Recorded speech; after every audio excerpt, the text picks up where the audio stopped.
Hi, I'm Peter Whittle. Now, the terrible events, the unspeakable barbarous acts of the past week in Israel, and the reaction to them here and in other Western countries have made things very clear. For many of us, they have been clear for some time, but I strongly sense that many more people are finally waking up to the scale of the problems which we face. Their heads have been wrenched from the sand. In the face of the worst attack on Jewish people since the Holocaust, we have witnessed hundreds, thousands gathering to celebrate the Hamas atrocities in Israel.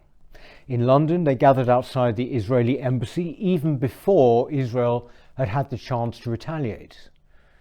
Aided and abetted by their fellow travellers in the moral cesspits which are now our colleges and universities, they have been allowed to gather while the police stand there and do nothing. Are you people dead? Are you people dead? Yes. Oh, good. Good. We hear of no arrests being made, despite the fact that Hamas is officially proscribed as a terrorist organisation. The police are only too ready to turn up at a supposed anti-trans hate incident or knock at people's doors to question their social media posts. But when it comes to expressions of real hate, en masse, they seem to suddenly become very passive. Perhaps they flinch at the sheer numbers of people involved. Perhaps they have community relations uppermost in their minds.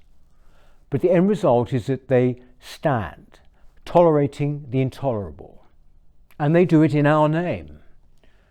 The public is forced to look on, seemingly powerless, in the face of this disgusting anti-Semitism and glorification of terrorism.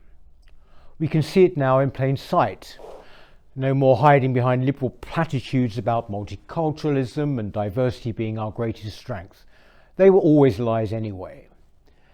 As Henry Kissinger said this week, commenting on Arab celebrations in Germany, and I quote, "It was a grave mistake to let in so many people of totally different culture and religious concepts, because it creates a pressure group inside each country that does that."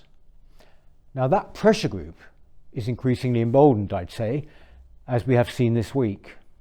And unless checked, it will increase. How many of those thousands of young men making their way across the channel in boats would be sympathetic to the ones demonstrating in our cities now? Or indeed, how many amongst the hundreds of thousands who now arrive in Britain every year? The public are not stupid. They are aware of the strong strain of anti-Semitism amongst many Muslims.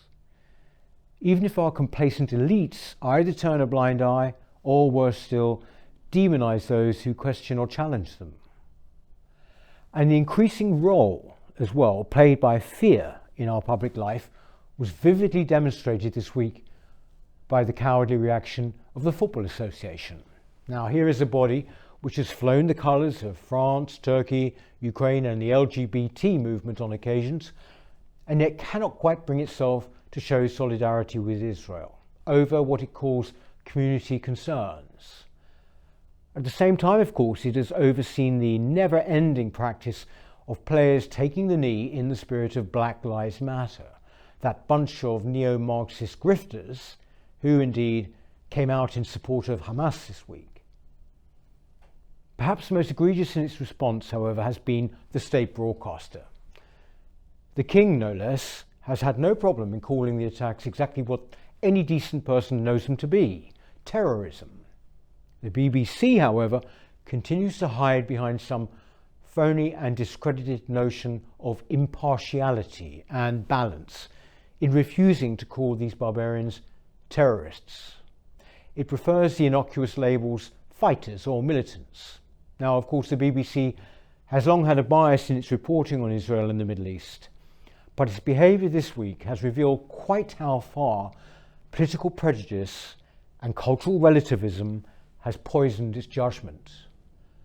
In their different responses, the police, the FA and the BBC have been shameful.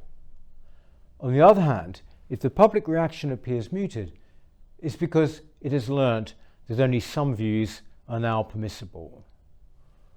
But I think that people instinctively realise that this is a matter of civilization against barbarism.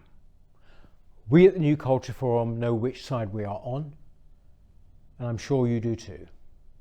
Thank you.